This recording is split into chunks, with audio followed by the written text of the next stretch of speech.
Now here is another difference. Watch. Did you see that? If I have an Arabic only Quran here, here's Arabic. If I touch this, I touch the words in Arabic, this is haram. I am infidel. I'm not supposed to touch the Quran. One way that Muslims will accept, even Muslim missionaries in America will accept giving at the mosque. Like if you go to a mosque in America, you may easily be given one of these or another Quran, and they will give them to everyone. And that's been a controversy within Islam. They say, how can you give the holy Quran into the hands of infidels? They are unworthy. Because there is a verse in the Quran that says that we are not to touch it. And of course, in some of the agreements in Sharia, infidels are not to touch the Quran. Huda, in Islam, in order to be worthy to touch the Quran, what do you need to do to prepare yourself? We need to make a wudu before. It's like washing, you know, and then you need, as a female, we need to cover our hair, not to show, and then we can touch the Bible, touch the Quran. Even if you are alone, do you need to cover your head? Yes. Even yes. if you're alone? This is what the respect for the Even Quran. if you are like in your room? Yes. You cannot read the Quran without having enough clothes, proper dress, and to make the wudu, and to put the scarf and hold the Quran.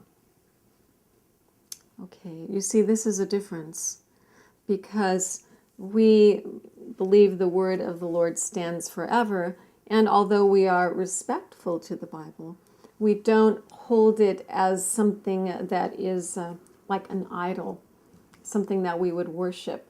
And we know none of us are worthy to be loved by God, to be in His presence, even to receive His word or blessing. But He freely does that for us, and we are allowed to touch it, even if we're not clean. Would I want to touch the Bible with muddy hands? No, because then my Bible will be dirty. But we don't need to do ritual cleaning before we touch it. So why? When Jesus was on earth, the religious leaders of the time were critical of Jesus and critical of His disciples. Do you remember the story? I think you have heard the story about the religious leaders saying to Jesus, your disciples are not following the proper washing before they do certain things. Do you remember hearing that? Have you heard that one? And what did Jesus tell them?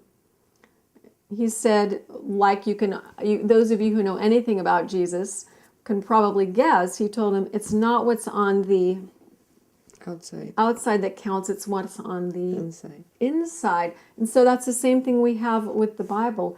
When I approach the Bible, I will say, Lord, speak to me through your word. We want, again, the Lord to come from heaven, His Holy Spirit, to open our eyes. The Bible tells us that many people won't understand it because they don't have the Holy Spirit helping them. So if I want to read the Bible and understand it, then I need to pray. That would be what I would do. Is there some days in the month that women cannot touch the Bible? That's a good question. In the Christian faith, we can touch the Bible any day. We can pray any day. Always the Lord is open to us and we are not rejected. And that's something that is important to know, that we are always accepted with the Lord.